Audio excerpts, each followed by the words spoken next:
Hello and welcome to another episode of Do Not Fade This podcast. My name is Joshua Reimer, joined by none other than the man, the myth, the legend, Jared Block. Jared, how are you doing on this fine Thursday afternoon, sir? Doing well. We have a ton of games on Thursday because of where we're at in the schedule. We're also now, again, for those who have missed it, we're starting a podcast on Thursdays for NBA now that NFL is obviously headed towards the Super Bowl. So, yeah, you'll see us now pretty religiously on Thursdays here for the foreseeable future. We have an interesting slate. I think this is the biggest injury-riddled day of the week so far. And we have a lot of questionables in terms of guys that weren't of the normal routine like they've been out for a while. We've got this Şengün news that's kind of alarming. We have a couple of things going on. So yeah, it's a really weird slate. There's a lot of question marks on it.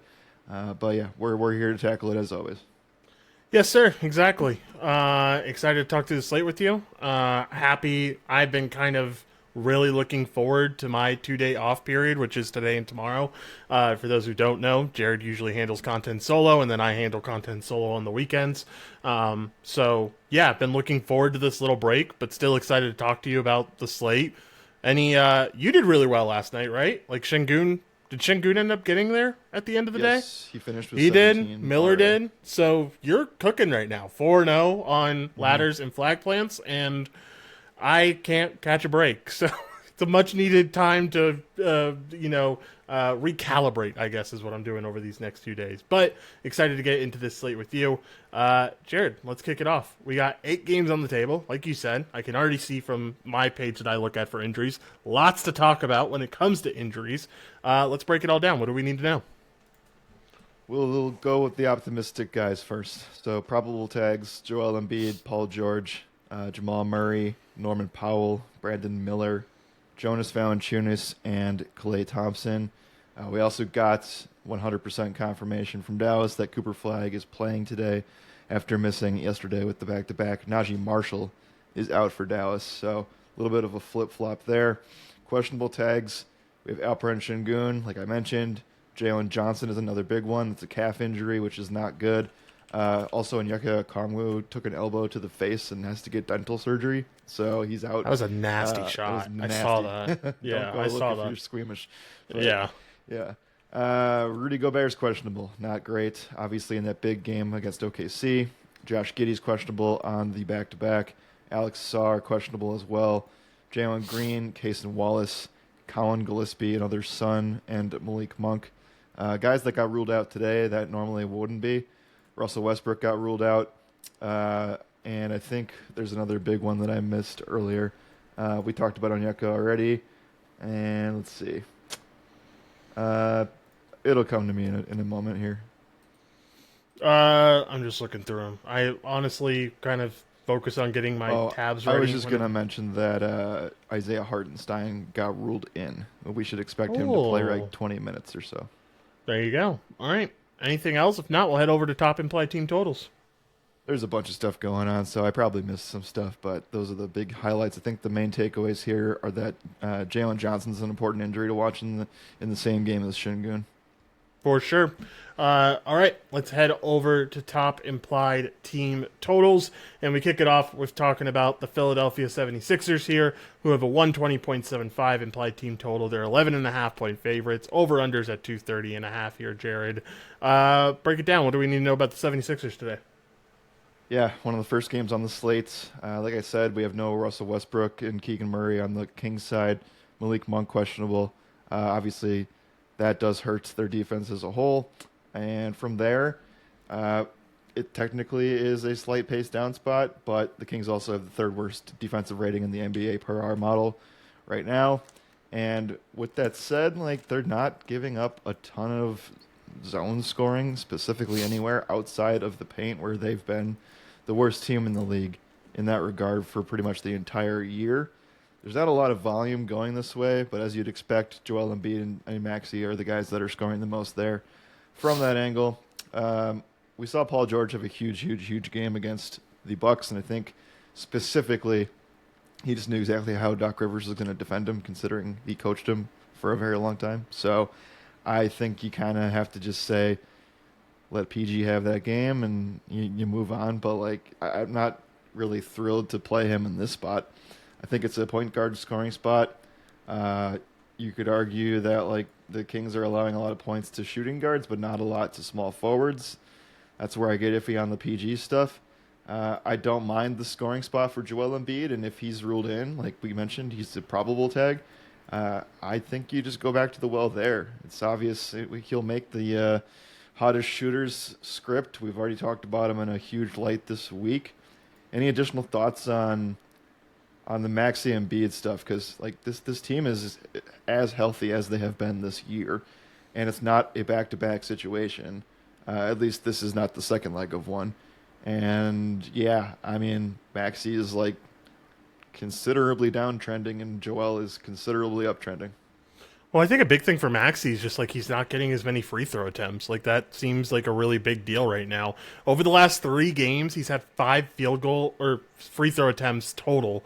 That's like what he was averaging per game before Embiid started getting back into form. And this is a guy that's like hit double digits throughout the season with his free throw attempts. So it means he's being less aggressive. We've had 3 straight games now where he's been under 25 points. I'm just full on this Embiid spot instead. Like, I think the Embiid spot makes sense here against the Kings. I don't see any flaws in it, and I'd much rather go to the hot hand than the guy that's really struggling right now. So, Embiid's the guy that I highlight here if I had to choose between the two. We tried to, thankfully, didn't list him as a top play against the Bucks a couple of games ago. We ended up playing him in pick'em entries anyway as like a low tier big board play, but he still ended up falling short. And that was, again, I think mainly due to blowout. Also, Paul George hit 9 threes, and Jared McCain hit 5 threes in that game. So I know because I watched it and painfully. With that said, I'd be really curious. Maybe we would look at this afterward and give that number to members. But Maxey is averaging on the whole year 13.5 drives per game. That's a top 20 number. You'd have to considerably think that that's 30% lower right now. Yeah, at the very least. I mean, here, I can go see it right now if you want me to, or we can save it for later. It's up to you. I'd be curious. Even if that number isn't that drastically different, something's off here. Where'd you say it was? 13.3 on this? 13.5. He's at 11.3. That's over the last 7 games. Let's go over the last 5 because that's when we've seen like the true drop off from Maxey recently. Over the last, it's 11.6 over the last 5. So yeah, we're definitely seeing a decrease. I think honestly, like, it's probably just a decrease in usage overall. Like, I wouldn't be shocked if like you just see his touches go down completely. No, he's averaging 98 touches per game. That's the second most in the NBA. Now over the last few games, he's still surprisingly, oh no, that's over the whole season. Let's go last 5 games. Last 5 games, Maxey, down to 86.2. So, like, he's seen his touches drop by 15%, somewhere around. I'm not good at math. Somewhere around there. 10% at least.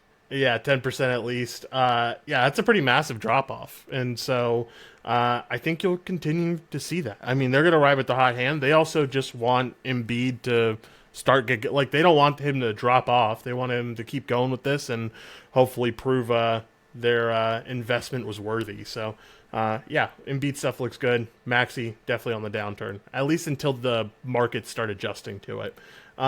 Okay, anything else here with Philly? If not, we'll move on. It just feels like a smash Embiid spot to me. I agree. Let's talk about this next game, and we'll group these two teams together because they both have nearly the same implied team total, and they're playing against each other here. It's the Miami Heat facing off against the Chicago Bulls. The Heat have a 120.5 implied team total. The Bulls have a 119 implied team total. Over-under in this game is obviously highest on the slate at 239.5. Heat are 2.5-point favorites. This is the rescheduled game, so they made it like a mini in-season game here, mini in-season series, between these two teams. So they're playing 3 straight games against each other. Take it away. What do we know about this one, man? Yeah, I think we have to knock the rust off our MLB now phrases. So this Yeah, essentially this is man. like just like a regular baseball series where but it's crazy because they must have done this on purpose for whatever reason logistically because the Heat will play in Chicago tonight and then they will have a back-to-back in Miami over the weekend. So we won't be podcasting through that, but just know that that's on the horizon. I think it's 3 games in 4 nights, and 2 of them are in Miami. So this one's in Chicago. It's going to be one of the better game environments on the slate. It's a very fast-paced game environment. The total is near 240, which I don't know if you've really noticed. I think that I just started noticing earlier this week, but like some of these, the entire NBA schedule just seems to have taken like a 5% hit in terms of game totals. Things are significantly lower now, so it's rare to find a lot of games up over 235 in terms of game totals. That has to deal with injuries as well as where we're at in the year. It's a lull time, obviously, for the regular season. Just something I noticed. So whenever we have these 235 plus game totals, you start to try to find reasons to get excited. With that said, the Heat, will cover them first. We know that the Bulls just aren't allowing that many restricted shots as they were early on in the year. It does seem like they have shifted their defensive ideology in terms of that, and they're not really allowing a lot of above-the-break threes either. They are allowing the third most corner threes per game, so I'll get your thoughts on that because we do have some corner three guys. We also know that the Heat in general, are missing Tyler Hero and Davion Mitchell, and we know that Ware and Powell are probable. We have seen that transpire into starting Jack Jonas and Pele Larson with Powell, Wiggins, Adebayo in the current stretch of things. So, with that said, I don't like the restricted area scorers here. I don't think it's that great of a spot for Bam, Ware, even Jaime Jaquez to a certain degree. I don't even like the spot for Bam in general, and that's scary because he is definitely trending in a positive direction right now. He's scoring pretty religiously here. We talked about that on the slate yesterday. Powell's kind of been the guy that's suffered from that regard. This, to me, is just at the Andrew Wiggins spot. We know that the Bulls are one of the worst teams in the league against the power forward position in terms of a scoring angle, in terms of a rebounding angle. I don't really like the spot for Bam, which is, again, maybe it's like yesterday's podcast where I didn't like anything in these top implied team totals, but it feels like a little bit trappy for a lot of Miami guys. Yeah, I understand it. Bam's been really good to me recently. I know. With the spots that I have liked him in, he's done really well, and he's just been on this hot streak that's been really fun to watch from him. But I probably would end up agreeing and saying that like it's probably not the best spot to go back to the well here. Not to mention he hasn't done well on back-to-backs either this season, so can definitely understand the Bam point. I agree with you with the Andrew Wiggins stuff. Yeah, I worry a little bit just like the power forward stuff isn't always as good as it seems. Like, I know the DVP stuff looks really nice, but we saw Siakam fall short last night. We have seen plenty of other power forwards do well. LeBron did well. Rui did well. Randall, Collins, you name, you can keep going down this list. There's a lot of power forwards who have done pretty well against this team. So I don't know. I'm kind of back and forth. Maybe it's just because Siakam burned me last night, but that's neither here nor there. Can certainly get behind the Wiggins spot. I feel like you fade everything else though, right? Like Powell's not of interest. The rookie at point isn't really of interest right now. It's Wiggins or bust. Yeah, this doesn't really have anything to do with this game because I don't think it happens this weekend. But like some of these guys, or a lot of them, could be involved in the trade market really soon. I worry about that. Not today necessarily, but getting into next week, that gets kind of scary. So just a heads up there. With that said, I agree, and I just don't really know what else to do with it. So, again, with the game total being as good as it is, the good spread, I wish, so if this was 2 months ago, or even last month, I would have said Bam's like the play of the day. One of the best plays on the card because of how terrible the Bulls were to centers as well as restricted area shot allowance. I just can't get there on this one. Yeah, for sure. Can certainly understand that. All right, well, let's talk about the other side. Like we said, we're staying with this game as a whole, so might as well just talk about the other side here. What do we like about the Bulls here? Yeah, I'm going to just update this to make sure that I'm on the right side of the injury news because there's a lot going on here. We know that Trey Jones is officially out. We know that Jalen Smith is probable. Zach Collins still out anyway. And Josh Giddey is currently questionable. He played 28 minutes in last night's game. They have not had a back-to-back since he came back, and he's been playing 23 to 28 minutes. I would say if there's a spot to rest him, it would be this one, given the fact that they'll likely have to sit him again in one of the back-to-back games this weekend in Miami. So that's my current thought process. Also saw a report that said Kobe White is a trade candidate destination. Don't know if you saw that. Rockets are interested in Kobe White, so that'll be interesting to see. That'd be a damn good deal. That'd be a damn good deal. I don't know if you saw this. I'll have to pull it up when we go into the post show. There's a specific guy on X. I'll find his account and link it. But there's a guy who made a free tool that tells you. Oh, I saw this. Every NBA players and teams, whether each player is an overpay or an underpay based on their performance. And Kobe White was one of the highest underpaid guys per his performance this year. So nice. Yeah, interesting stuff. That's why I think the trade stuff makes sense because these teams already know this. So with that said, Giddey is questionable. I'm expecting he does not play today. And we can talk about it in both lights, but when you're looking at guys that can profile well against this Heat team right now, you like above the break 3 shooters, which is Kobe White's wheelhouse, and you also like centers against this Miami Heat team right now. I think this screams Vooch scoring, who went off last night when we called that spot. And I think that we liked the point guard in the spots a couple of games ago and just didn't really get there for anybody. And I think that having Trey Jones and Josh Giddey out kind of opens the door for Kobe White and kind of gives him a green light spot that would also elevate the Dosunmu spot. And I like that because he can attack the rim, which Miami has been weak in the restricted area, the paint, and then the above the break 3 zone. So lots to talk about here, and I think that this team won't call the side given the situation, but I just like the Chicago side a lot more. Yeah, I could certainly understand that. Definitely like the Kobe White spot.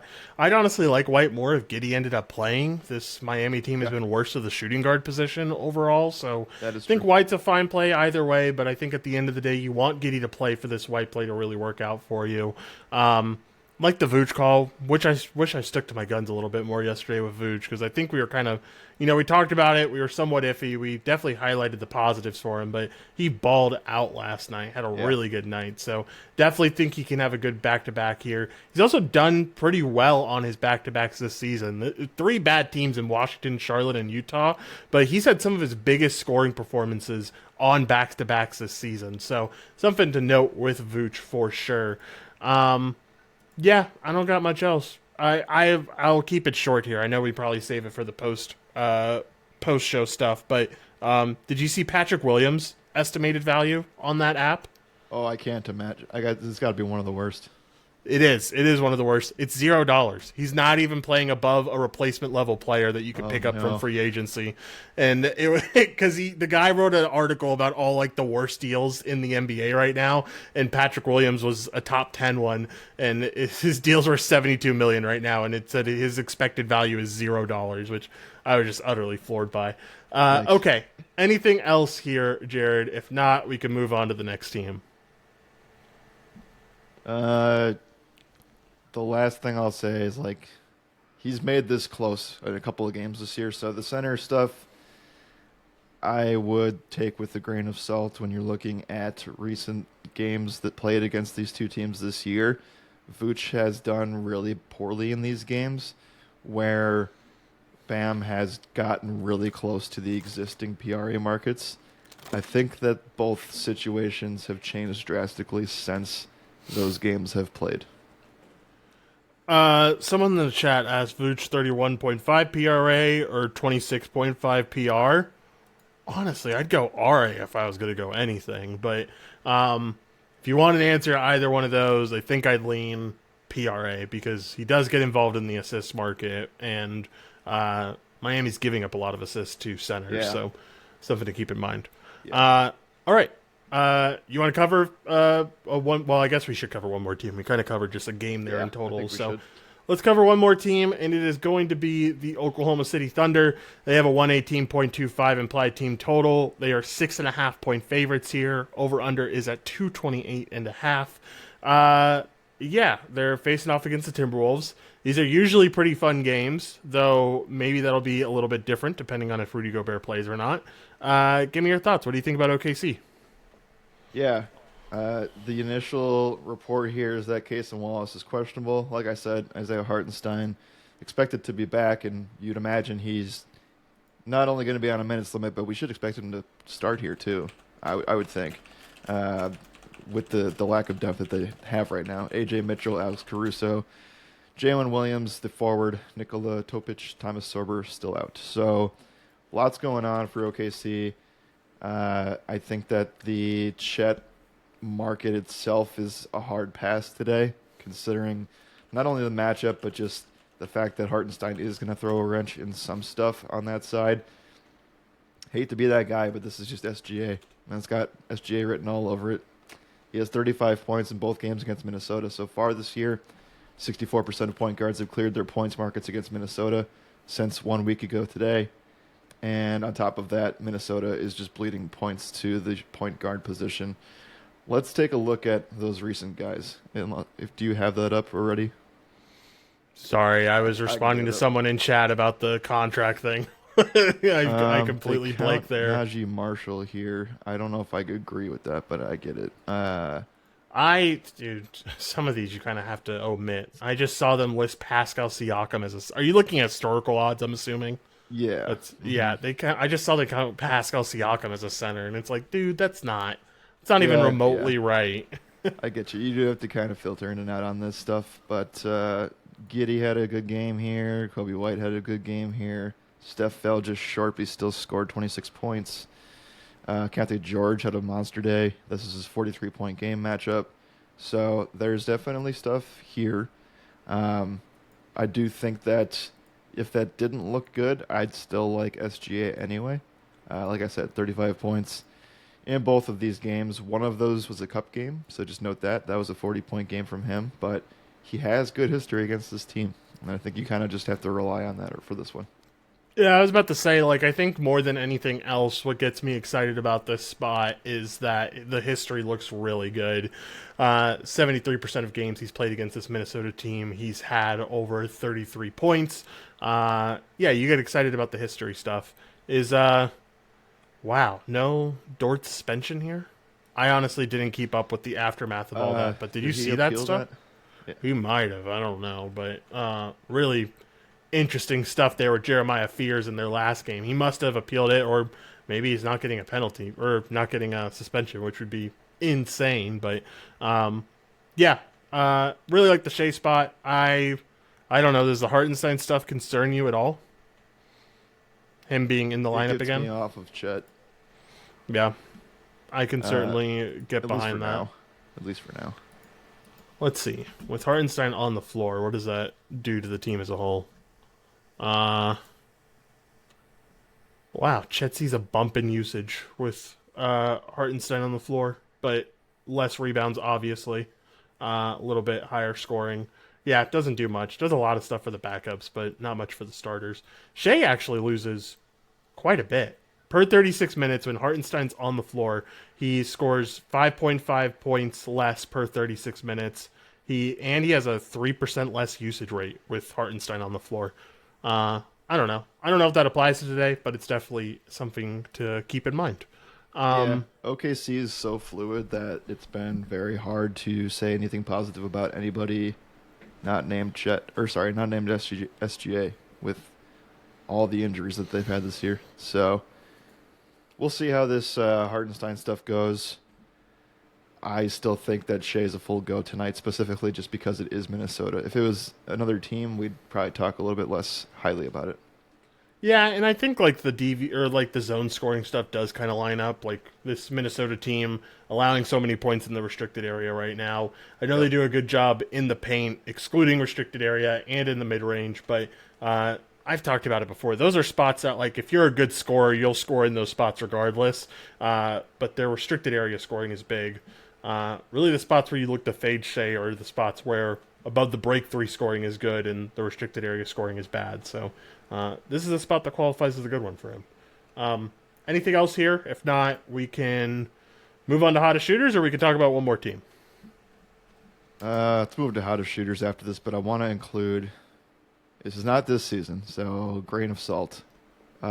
Shea has played in 3 games against Minnesota without Gobert. And then they were all in February of last year, ironically. He scored 24 points in the first one, and then he scored 37 and 39 in the consecutive games after that. Good to know. Good to know. All right. Let's move right along and go over to hottest shooters, Jared. I'll let you kick it off while I go try to find something. Didn't I already say who was going to make this list? Yes, you did. Whoever that guy is. What did I say? Joel Embiid. Yeah, duh. Okay, yeah, Joel Embiid. We should expect him to play today. He's been probable all day. We'll say that in the last game he played 29 minutes, but still finished with 29 points. And he's been playing 30-plus minutes, 33-plus to be exact, pretty religiously in the month of January. That last game was a blowout, obviously, if you're looking at box scores. But yeah, definitely one of the hottest shooters. Definitely the hottest shooter on the card today, specifically. Yeah, can certainly get behind that. I wanted to bring up someone that I don't think, well, maybe you would have talked. I don't know if you talked about him before this or anything, but I do like this Kaishan George spot, and we have seen some really good consistency from him recently. He's had 30-plus PRA in 4 out of the last 5 games. The only game he fell short was against Charlotte. It's important to not exclude it, but at least mention that, like, that's the only game where he shot under 30% from three-point range, was that Charlotte game. He shot 20% from three-point range. He took 10 threes in that game. So, yeah, just was a really poor shooting performance. I watched that game. It was a noon game. It was a weird one. So not surprised that he came up short there, but we've seen some really consistent play from him. We're seeing good shot attempts. We're seeing good usage rates. I mean, we're seeing him get near the 30s in like every game right now. So the George spot's really solid. The matchup checks out against this Milwaukee team too. Yeah, I can definitely get behind the Kaishan George spot. I actually might double down on that in round table, but we will see. Where do you want to go next, Jared? Yeah, you should. He's one of the better plays on the slate today. With that said, I should have left this off with my guy, Brandon Miller, who's been both of our guys since he's actually been healthy. Yeah. When I made that post last night, because he was my flag plant play of the day and he did get there, I did not realize how close it actually was. He actually only got there by 1. But with that said, he had 4 threes in the first half. He's had 21-plus points in 7 of the last 8 games. I guess you worry about peripherals a little bit, but the scoring stuff's on a tear right now. And I should also note, from the Kaishan George stuff, like Charlotte is the top 7 defense right now in the month of January. Dude. So you have to also mention that. We were talking about the Hornets stuff yesterday, and I saw something about the Hornets this afternoon on X that I'll bring it up at the post podcast segment, but here it is. Underdog tweeted it out yesterday. I'll bookmark it so I make sure to save it, and I'll mention it at the end of the show. But that Charlotte team's cooking right now. They are certainly cooking. All right, go ahead. I don't have another one, so you can keep going here if you want. I'll just name a couple more. Grayson Allen has hit 18-plus points in 3 straight without Booker. That's obviously contingent on Colin Gillespie and Jalen Green as well. Jamal Murray, 35-plus points plus assists in 7 of 11 games without Joker. Jonas, 16-plus points in 3 of 3 games without Joker. From there, MPJ is going to face his former team tonight. He had 27 points in that game last time out. Hottest shooter, Najee Marshall's not playing today, so that's actually a big one. He had 18-plus points in 7 of the past 8. And yeah, I think the only other one that I should figure out here is KD, who has 30-plus points, assists in 4 straight. And he's been the most... Houston's been really tough to bet on and watch recently, but it will be, and hopefully should be, the Kevin Durant show tonight. We'll talk about why in a little bit. Oh, man. I was also going to bring up KD as my potential round table. It sounds like you might, we'll see. Get there before I do. All right. anything else from hottest shooters? If not, we can move it right along to roundtable. I think that's it. Should note that alongside the Brandon Miller scoring stuff, that has essentially, if it, it's weird. Some of these Charlotte guys have just balled out over the years on really, really bad teams, and now that they're actually playing good basketball for the first time in a half decade, no one is getting there outside of Brandon Miller recently, from Yeah. most angles. Like LaMelo severely dropped off. Bridges is like 80% of his markets recently. Kanka Nipples now started to struggle a little bit. And Musa Diabate is just shooting more. And I don't know how good that is, but yeah, it kind of just like it's weird. They're canceling each other out, and that's because they're playing good basketball. Yeah, very good basketball. All right, let's head over to Roundtable, Jared. For those who don't know how Roundtable works, Jared and I each bring some of our top plays to the table to talk about. We do those top plays in different statistical categories. Those categories are points, rebounds, and assists. Jared, we'll start off with points like we always do, and I'll let you go first like we always do. I got two options here, so I'll take either one. Yeah, go ahead. Where do you want to go? I'm probably not going to take anybody that you have stated because it's a Hell yeah. it's a really interesting spot. And I'll make sure I'm only doing this for show purposes. I don't really know if I would put this on a big board or bet this myself, but we need to take a look at what's going to happen with Atlanta's center today because we do know that Okongwu is out. We know that Kristaps is out. Even one of the backups in Dante is out. Jalen Johnson is hurt. Reese Shea is hurt. And so we might just find a spot where, I don't know, I think our model has Christian Koloko starting, but I do think that Mohamed Gouye might be a sleeper candidate tonight to play 20-plus minutes. And I know that this is really dicey, but if we get that info, like I think that one of these guys are going to go ballistic, and on top of that, Şengün might not play too. Steven Adams out for the season, so that is really just stemmed into a spot where Houston is doing really well against guards in terms of allowing scoring, and they have considerably fallen off to front court players. They went from second to power forwards now to 16th over the last 7 games, and 20th against centers on the year to 27th over the last 7 games. So there's a clear pathway for one of these value plays to get there. I'd lean on Gouye. Yeah, I can certainly get behind that. I was trying to see when Onyeka had the injury last night, did he get subbed out? He took his free throws and then got subbed out. Okay, I wanted to see the game flow, but the game flow site that I usually use isn't work. I'm going to have to go to Basketball Reference to look. I'm just curious who played center after that. Like, I guess maybe it doesn't happen because the Rockets are like a very large team in terms of player height. Like I wouldn't be shocked if they played a lot of Jalen Johnson at center too. Like I think it's actually pretty viable. I'm curious to see if they did that at all last night. So I will look into that. But in the meantime, I'll talk about one of my top plays for the points position. I already talked about both of them. I think I'll go with Kevin Durant here because I have more fun stuff to back it up. Kevin Durant in the month of January has had 7 30-point games, Jared. He has had 17 30-point games over the whole season combined. So month of January has kind of been all about KD. You add on top the great matchup he gets tonight where this Atlanta team is struggling. Whether you slot KD as the shooting guard or small forward of this offense, they've been struggling against both positions. They've just been struggling to scoring against wing players altogether. So that checks out for KD.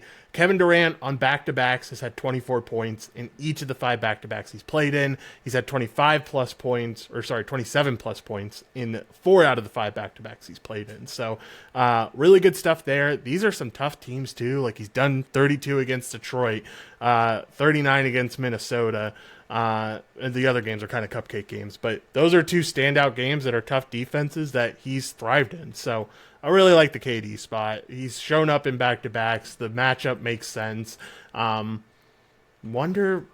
Is he from? He's not from Atlanta, is he? I felt like there's something about him playing in it.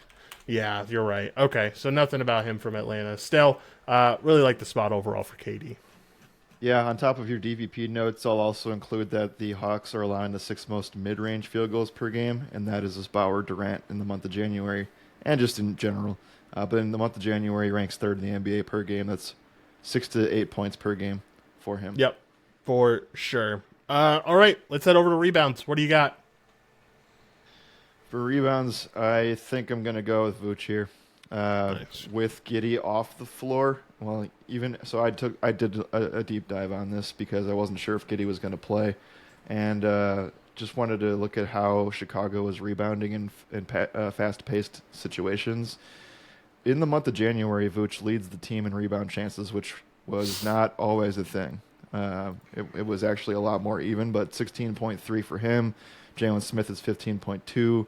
Josh Giddey, given the injury and the minutes limit, has 10.3, and then Matas Bucelis 10.1. So Vooch clearly the runaway, and has had a good string of good matchups to back that up. So he's got a good spot today. On paper, we talked about it from a scoring angle, but the Miami Heat are also allowing the second most rebounds to centers over the last 7 games and third most on the year. Yeah, can certainly get behind that. I'm going to this spot for Musa Diabate, who had an incredible night last night with 19 rebounds, and comes into a spot against the Mavs where we have talked about it a ton. We'll continue to bang the drum on this take, but this Mavericks team has been really bad against the center position, whether it comes to rebounding or scoring. They've been bad altogether, but especially from rebounds, where they've allowed the 4th most rebounds to centers over the entire year. They've allowed the 5th most rebounds to centers over the last 7 games.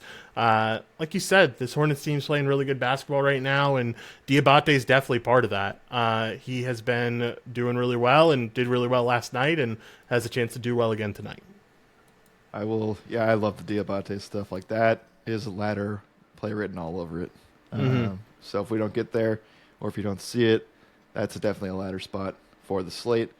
We'll also just give a quick shout out to, I don't know what we should have a segment routinely that says, "What the fuck did we do with Miles Turner today?" Because that is also a ladder spot. We've done this. We talked about it on the show a couple days ago. Donovan Clingan was one of the best plays on the board as the center against Washington. That game did shoot out, and I expect this Bucks game to do the same. Though I wish the centers that are smashing these RA markets against the Wizards are your traditional rebounding centers. You have Jonas Valanciunas, Donovan Clingan, Musa Diabate did really well here. Aaron Gordon had a monster ceiling game. Zubac did okay. I just wish that if Giannis was playing, I'd say this is Giannis's spot, but it's as close to a spot that I can get behind Turner here. Yeah, I guess it wasn't last Derek night. Queen, Yeah, Turner did look really good in that game. Not yesterday, but the day before. Yeah. Not from a rebounding perspective, but from a points perspective, he looked good. Yep, definitely some solid stuff there. All right, head over to assist. Where do you want to go here? I don't really want to figure out the situation for the Atlanta guards. I will go to the other side of that game and say this is an elite assist spot for Amen Thompson, who gets the matchup where Atlanta's allowed the second most assists to point guards. The most assists to point guards in the NBA over the last 7 games, 6th most on the year. Instead of worrying about if it's Nickeil Alexander-Walker or if it's CJ McCollum, I would just go to Amen Thompson. Yeah, has had 6+ assists in 5 out of the last 6 games as well. So some solid trend data there. I will go to the player that I did not mention for points and talk a little bit about Kaishan George here, because George has been really consistent from the assist category recently. He's had 6+ assists in 4 out of the last 5 games. This is a Milwaukee team that's allowing a lot of points to the power forward position and a lot of rebounds, to be fair, but they're also allowing a lot of assists. 3rd most in the NBA over the last 7 games, 6th most over the whole season. They've allowed 64% of power forwards to hit their assist line over the last 10 games as well. So just to put the cherry on top there, really like the Kaishan George spot. All right, you got anything you didn't mention that you want to mention very quick? If not, we will keep moving on. I will say that today's slate, you can make the case that when we say flag plants, we mean like top plays. There's a good 5 to 7 that I would say are worthy. Yeah, can certainly get behind that. All right, let's move over to two minds are better than one if you're ready to. I am ready. All right, let's do exactly that and talk about two minds are better than one. For those who don't know how it works, Jared and I go back and forth, each of us selecting two player props each. We put those player props into a parlay, with our goal of the parlay being to get odds of around plus 100 to plus 150. We do it over on DraftKings Sportsbook, but you can do it wherever you want. Fell short last night. Siakam actually ended up getting the job done. So did D. Mitch, even in the blowout. The only guy that didn't get it done was JB, which was very sad to see. Even in a close game, wasn't able to get the job done there. So, regardless, we move on to today. Jared, I'll let you go first. Where do you want to go? We're going to go to Joel Embiid, and while you find his points market, I will just say that when looking through props.cash and their research tools, I don't have any historics for Embiid against the Kings. So he must have not played against them in the last 3 years, because that's how far they go, how far back they go. So that's kind of crazy. But with that said, we've already talked about the spot. He's also one of the hottest shooters in the NBA right now. 29 plus points in 5 straight. I think we can get. I'm fine with 25. I'm also fine with 20. Also, we have breaking news that we have to break. Oh, yeah, we do have that. Do we want to break that, or do we want to finish two minds are better than one first? We might be able to use this. That spot. Probably not, because I imagine markets are going to go down. If I had to guess. Well, let's rip the Band-Aid off and we'll continue after. But we just got the news that Jalen Johnson's going to miss. So that is a big deal, because now you have to kind of guess who the starters are going to be in that spot. And I think on top of it, that makes this like the ultimate hammer spot for Kevin Durant. Yes, certainly does. Last time Joel Embiid played against the Kings was in 2022. Had 31 points and 7 rebounds in that game. Sorry, I never asked. What do you want? You just want points here? I wanted to know if it just points. 20 is minus 587 and 25 is minus 183. So we're kind of stuck at 20 there. Okay. Which I'm perfectly fine with. I think that's a solid spot to get. Usually, yeah. All right. I will go to this spot for. Oh, I can't go to the KD spot because the game just got taken off the board. Damn it. Yeah. Hopefully it'll be back in just a second, so I can go to it for my second pick. But I'll go to Kaishan George here. Really like the spot. I watched that whole Hornets game, and I really liked watching him play. Like, I know he ended up falling short. He ended up getting subbed out too, which definitely hurt him as well due to an injury. Obviously, it wasn't a big deal, but like, he's playing well, he's playing confidently, he's taking a lot of threes, and we like to see that. So let's go 25 plus PRA for Kaishan George. On top of that, because I just want to stall to make sure we get the KD stuff in. That game had not only Denny Avdia, who had double-digit boards, but we also, that was the Klingon Hammer rebound game, and you do not have. Who's the best rebounder in this game? Kaishan, maybe. Bobby Portis. Yeah, Bobby Portis. I guess sorry if he plays, but we're waiting on that, aren't we? Right. So, like, you take has a lot more potential rebound chances. Yes, for sure. It certainly is. All right, where are you going next, Jared? I am going with the Diabate rebound play. Nice. You can also play points rebounds if you want. This is like his most consistent scoring stretch of the season. But in terms of the matchup, doesn't get much better than going up against Dallas. So I will gladly take rebounds wherever it makes sense. Yeah, let's go 8+ rebounds here for Diabate. Gets it at minus 328, I think is what it was. Definitely like the spot there. Okay, perfect timing. The market just came back up for this Atlanta-Houston game. And we will go with 20 plus for KD here.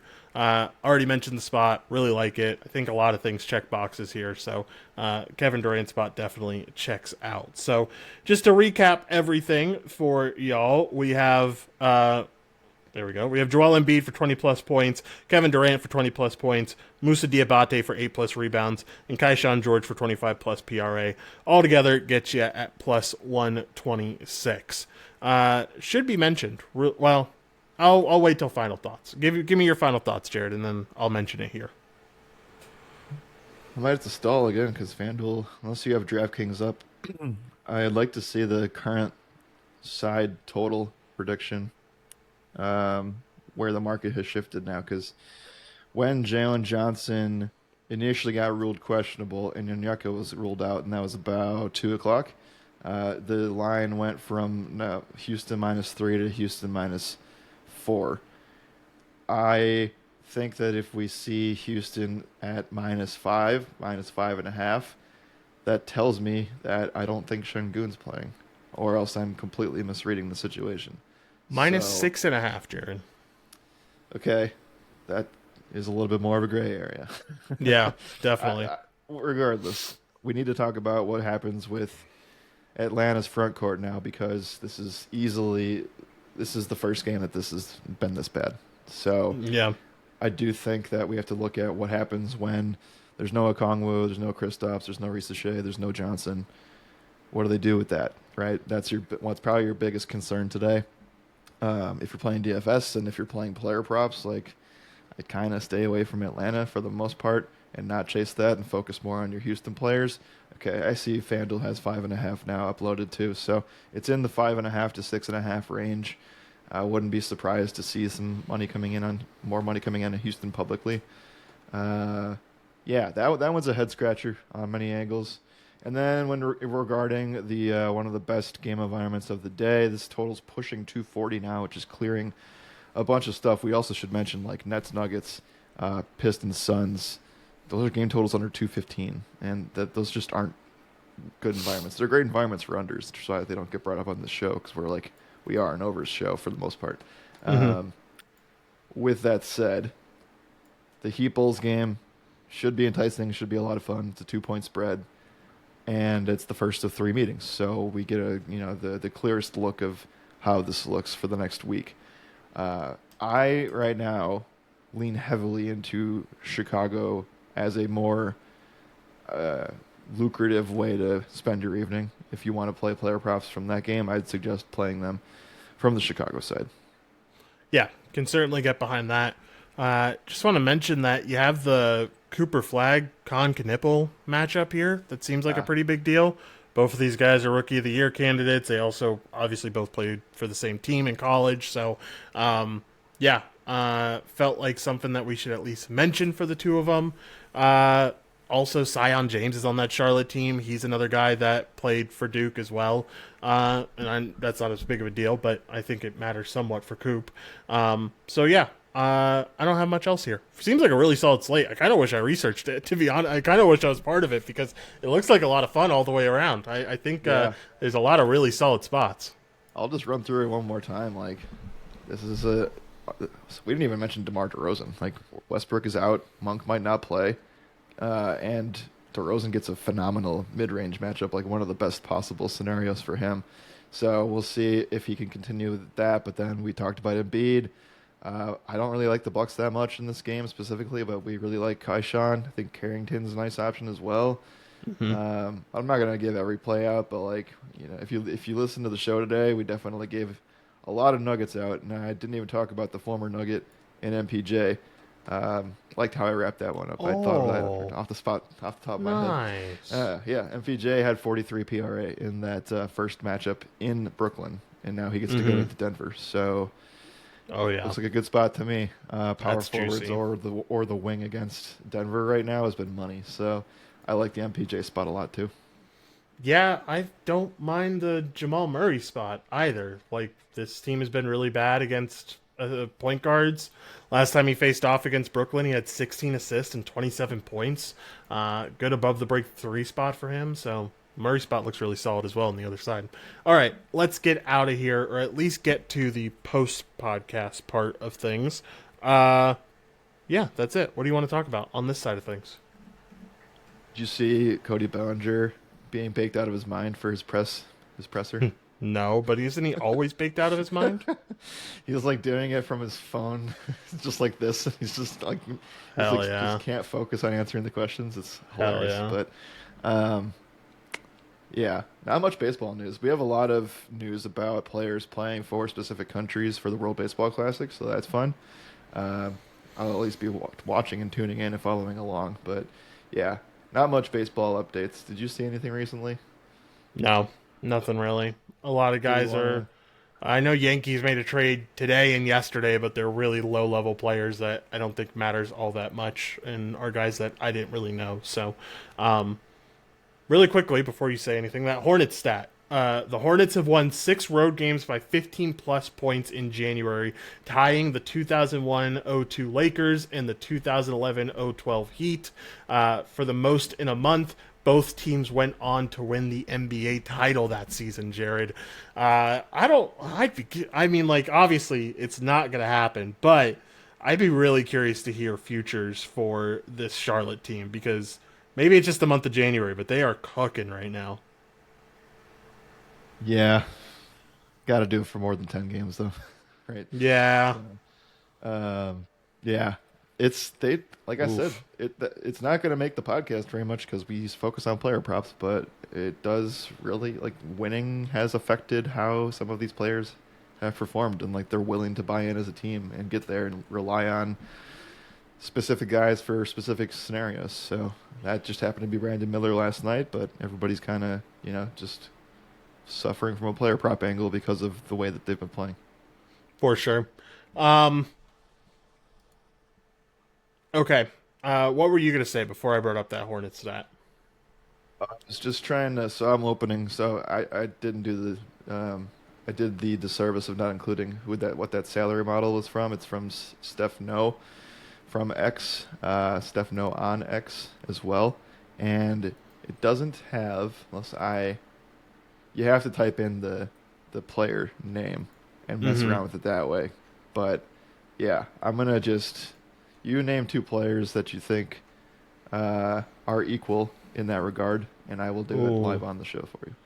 And we I can go by player comparison.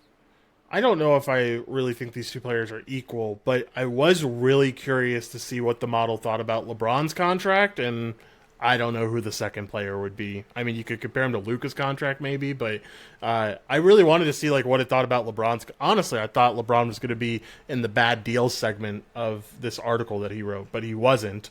Uh, yeah, I was just curious. It says here that his projected value this year is 27 million, and Makes sense. Makes sense. it goes dramatically. Like the projections obviously go way down as you go year in, but the actual salary he's getting paid 52.6, so he's technically a minus 25 million dollar surplus. So Yeah, he's not that performing well. That tracks. I mean, makes sense, honestly. You're not Let's going to see see. a lot of these old heads performing up to the standards of their contract, most likely. Just for shits and giggles, I want to see what he looks like compared to like Zach LaVine. Because actually anybody on the Kings, to be quite honest with you. Um, Zach LaVine's a Jeez. minus $40 million surplus, and his Yeah. projected value is only 6 million right now. He will probably not be a trade candidate this year. I don't No. know how he gets traded. Um, oh, what we should do last one.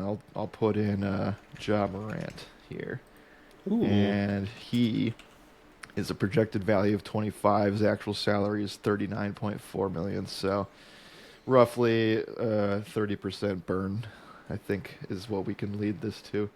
Yeah, I don't know. We'll see. Maybe this is a fun game to play when we get to the trade Mm-hmm. deadline stuff because you can clearly see this is like the back end. All these teams have all of these situations in here, and they've probably built their own versions of this model, and that's how they what they use to negotiate specific things and get salaries to the table. So, yeah, fascinating stuff. Yep. Shout out that For guy. Yeah, shout out that guy. Very cool tool. For sure. All right. You got anything else? If not, we'll get out of here, man. Oh, last thing. I think that there will be a different vibe in the Washington building today because Oh, yes. they decided that they're going to. Are they retiring John Wall's number? Is that what this is? I have no clue. I saw you mention It's it a was John Wall celebration for Day. John Wall of some kind. It's a No way bobblehead night. there. Is this a Uh, jersey retirement? it's got to be the closest thing they've had to that for a while. John Wall was special. It doesn't even say. I I guess it's know just John Wall night. They have it's called John Wall Night. There's the bobblehead thing. There's also like a wall for wall, like that they made, like the wall is what they call it. I think something like that. I don't know. If you think you're doing that, wouldn't you think you'd be retiring his number? I don't know. It's Feels like at a some weird guy to point retire a number for. Like I know, I don't but know. like they, this is not a fair comparison. But like they just had the Derrick Rose one. Yeah. John Wall obviously had probably 2 or 3 Derrick Rose years. It just didn't transfer after that. So Rose but, was like a cultural Rose changed I the know, city. I Like I Wall know. just wasn't up to that standard. I Sad. know. And Still a they- very good player. Love John Wall, but they got to. I think the second round was the farthest they got with him. yeah. I'd have to go look into that a little bit more, but that is what. Those were my first DFS years. Was Yeah. the Chris Paul, John Wall, 10K player situation. So hmm back in the day, you used to say, you play Paul Wall and you move on, right? Yeah. Yep. Wall was the franchise is the franchise leader for the Wizards in assists and steals, ranked 4th in total points in franchise history at 10,000. 5-time All-Star, 1-time All-NBA, 1-time All-Defense, 1-time All-Rookie. Don't get me wrong, talented, very very good career for him. Probably doesn't get the number retired, most likely, especially a 2 jersey. I feel like that's rare air there. All right. Anything else? If not, let's get out of here, man. Last podcast of the week. We still don't know Şengün news, so keep an eye on that. And from there, I hand it over to you starting on Saturday for the NBA purpose. And I'm back tomorrow, obviously, but we will not be on the show. So it'll be your opportunity to join Trinity Analytics for $1 your first week via the link in bio. Yes, sir. Exactly. Got 2 more weeks, 1.5 weeks, really, and then we get All-Star break.